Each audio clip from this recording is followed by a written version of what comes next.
या आप सबका बहुत बहुत शुक्रिया।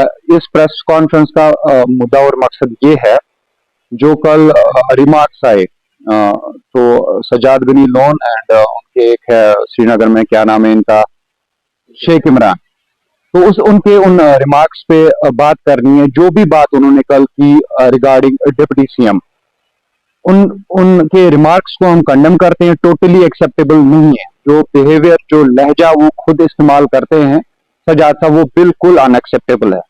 डिप्टी सीएम पे जो उन्होंने रिमार्क्स दिए, डिप्टी सीएम ने अगर किसी ऑफिसर को अकाउंटेबल बनाया, वो लोगों के लिए बनाया। उन्होंने अपने पर्सनल ईगो के लिए नहीं, उन्होंने किसी पॉलिटिकल गेन के लिए नहीं, उन्होंने लोगों के लिए किसी ऑफिसर को अकाउंटेबल बनाया, लोगों के काम करने के लिए अकाउंटेबल बनाया। तो इस बुनियाद पे कोई सियासी पार्टी का रहनुमा ये बोले कि उन्होंने किसी को गुस्सा किया, इस चीज को रंगत दूसरी दे, वो इस चीज को रंगत इसलिए दूसरी दे रहे क्योंकि जो उनके खुद के पॉलिटिकल फेलियर्स है ऑन ग्राउंड, उसे कवर करने के लिए वो इन चीजों का नैरेटिव बनाते हैं। हम ऑनरेबल डिप्टी सीएम का बहुत ज्यादा शुक्रगुजार है, क्योंकि हमें पता है on ground people were paralysed due to snow. लोग फंसे हुए थे, पेशेंट्स थे, बाकी मामला थे, लोगों के जो रोजमर्रा के काम है, जो डेली अर्निंग में, डेली वेजेस में हम कहते जो अर्निंग करते थे, वो सारे फंसे हुए थे। हमें पता है ऑन ग्राउंड सिचुएशन क्या थी। हमारी जो एमपी ऑफिस की टीम थी, that was continuously in coordination with concern AWs and exons of the concerned departments, whether it's R&B, PMGSY, or EO municipality, or PHE department, or mechanical, or whether it's PDD department। तो deputy CM ने accountable बनाया जब एक इंसान ने सवाल पूछा कि सरमल साइड से रोड्स क्लियर नहीं है। श्रीनगर में बैठ के बंदा बोल रहा है जी उन्होंने ऐसे किया, वो ग्राउंड पे थे, अब 20 मिनट आए, एमएलए यहाँ 20 मिनट आए पहले दिन, 20 मिनट बाद उठे श्रीनगर चले गए, वो तो यहाँ नहीं रहे। जब 2 दिन बाद रोड्स क्लियर हो गए तो वो फिर से अंदर आए। लेकिन डिप्टी सीएम ने अकाउंटेबल बनाया, हम उन्हें अप्रिशिएट करते हैं। अकाउंटेबिलिटी के लिए हम उन्हें अप्रिशिएट करते हैं, उनका बहुत ज्यादा शुक्रगुजार है। जो कंसर्न डिपार्टमेंट्स के हेड है, उन्होंने काम किया ऑन टोस, उनका भी हम शुक्रिया अदा करते हैं। जो मैंने 2 प्रेस कॉन्फ्रेंस देखी, एक तो देखी मैंने खुद सजाद साहब की, उसमें वो कहते हैं कि डिप्टी सीएम की बदतमीजी, अच्छी बात नहीं है ये बोलना। डिप्टी सीएम जो है, पहले तो उसने इलेक्शन लड़ा है नौशहरा से, वहां से उसने एक बहुत बड़ी पार्टी के प्रेसिडेंट को हराया, उसने तकरीबन 6,500-7 हजार वोटों से उसको हराया। He is the public representative.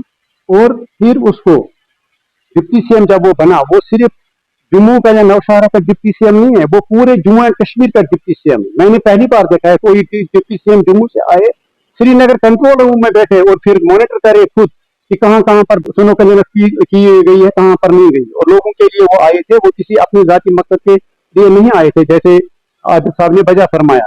फिर उसको इनकरेजमेंट के बजाय उसको बदतमीज कहना, ये अच्छी बात नहीं है, हम उसको कंडेम करते हैं, नंबर 1। नंबर 2, मुझे पता है उनको ये लगा होगा कि उसने कहा, डिप्टी सीएम ने उससे कहा था कि भाई आप उधर हंदवाड़ा गए, वहां चौधरी साहब से मिले, इनको क्यों इस पर मिर्ची लगती है। चौधरी साहब जो है, उन्होंने आज जब वो कोई सिलेक्टेड बंदा नहीं है, वो कोई सिलेक्टेड एमपी नहीं है, उनको बाकायदा वोट मिले।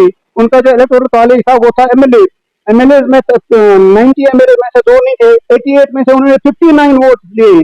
सिर्फ उनको सजाद साहब का वोट और बीजेपी के 28 वोट नहीं मिले, बाकी उनको सब जम्मू कश्मीर के एमएलए साहिबान ने उनको वोट दिए।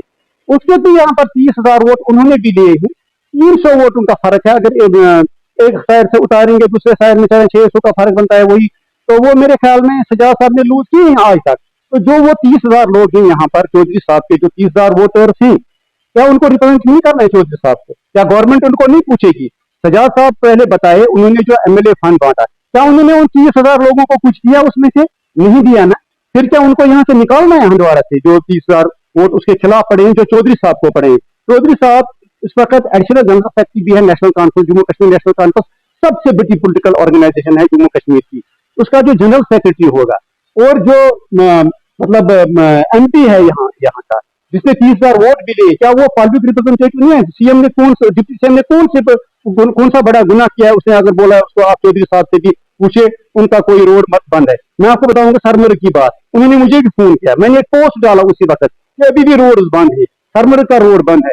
चौधरी साहब ने वो जब देखा, उसने फोन किया डिप्टी सीएम साहब को, डिप्टी सीएम साहब ने मुदाखलत की और सरमर्ग वालों को बर्फ उठाया, वहां पर रोड क्लियर करवाया। ये क्या गलती है डिप्टी सीएम साहब की? मुझे समझ नहीं आया। वो जो इमरान साहब कह रहे थे एक बात, वो कह रहे थे जी डिप्टी सीएम बनने के लिए आपने पार्टियां चेंज की। इमरान साहब, आप खुद का देखिए, आपने डिप्टी मेयर बनने के लिए आपने कितनी पार्टियां चेंज की। बीजेपी में आप गए, कौन सी पार्टी छोड़ी आपने? इंशाल्लाह कल तक हो सकता है मत आप दोबारा नेशनल कॉन्फ्रेंस भी मत आप ज्वाइन करेंगे। आपने 5,000 वोट लिए, उसने तो 7,500 वोटों से इलेक्शन जीता है। क्या आपके जो लीडर हैं, जिसके पीछे पीछे आप चलते हैं, क्या उसने अपनी मिनिस्ट्री, सिर्फ मिनिस्ट्री, डिप्टी सीएम नहीं, मिनिस्ट्री हासिल करने के लिए उसको तो बीजेपी के साथ हाथ मिलाना पड़ा? आपको वो याद नहीं है इमरान साहब? आप वो भी देख लीजिए। तो सियासत हंदवारा में ही क्यों कर? हंदवारा जो है ये पॉलिटिकली अवेयर है। यहाँ पर लोग जो वोट डालते हैं वो इसका बाज़ाब्ता फिर पॉलिटिशियनों से काम भी लेते हैं, एमएलए या एमपी या मिनिस्टर से काम भी लेते हैं, और होना भी चाहिए। ये जो हंदवारा है, यहाँ पर चौधरी साहब एक साइड से मतलब फोन करते थे ऑफिसर्स को, उनका ऑफिस दूसरे साइड से फोन करता था।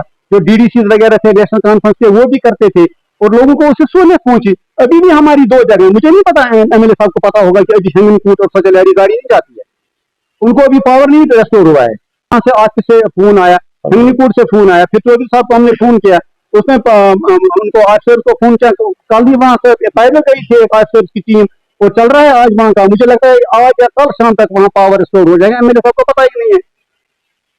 जब हंदवाड़ा में सियासत गर्म नहीं होगी तो फिर कहाँ होगी? कि मैंने बोला था आपको, पीपल आर द बेस्ट जज, they have given their version in Handwara, Ravan has given his version in the recent assembly elections and they will give it again in coming municipal elections. Number 1। Number 2, जो आप कह रहे message मेरी यही है कि हमें मेहनत करनी है। इंशाल्लाह ताला नेशनल कॉन्फ्रेंस यहाँ मजबूत है पहले से, तो हम उसको और स्ट्रॉन्ग करेंगे और सारे इलेक्शन इंशाल्लाह मेजॉरिटी हम जीत जाएंगे इंशाल्लाह ताला। इन्होंने अच्छे से याद दिलाना चाहता हूँ, there is a gap of only 300 votes, gap of 300 votes. उनको समझ जाना चाहिए we Chaudhary Mohammad Ramzan sahab and the National Conference is equally representing people in Handwara. तो ये बात कहना मेरे ख्याल से, मतलब मुझे समझ नहीं आ रहा है what he is up to. Sajad sahab कहना क्या चाहते हैं? मतलब पहले वो जाए राज्यसभा के मेंबर्स का लिस्ट देखे, वहां पे राज्यसभा में रिप्रेजेंट कौन करते हैं, ये बात कहना मतलब उन मेरे ख्याल से शोभा नहीं उनको देता। जो मतलब वहां पे एक्स पीएम्स है, वहां पे इतने दिग्गज लीडर्स है, that means he is insulting all of them. He should take these words back. उन्हें पहले ये चीज समझ जानी चाहिए। मैं बोल कर जो भी उनके मतलब जो ये लहजा बोल रहे हैं, एक डिप्टी सीएम अकाउंटेबल बनाता है किसी ऑफिसर को लोगों के लिए, बट द वे सजाद साहब is talking about this chief minister of Kashmir, उन्हें पहले समझ जाना चाहिए बदतमीजी पे वो उतर आए हैं पिछले 1 साल से। उन्हें पहले चाहिए कि वो अपना जो लहजा है वो सुधारे।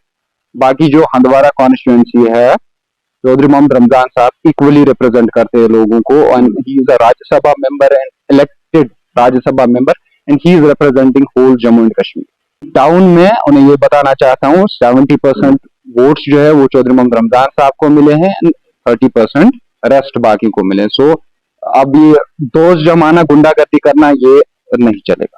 बच्चों का भविष्य सिर्फ किताबों से नहीं बल्कि सही माहौल, सही मार्गदर्शन और सही शिक्षा से बनता है। MV international school affiliated to CBSE nursery से 12वीं तक, जहां पढ़ाई सिर्फ बोझ नहीं बल्कि एक आनंद है।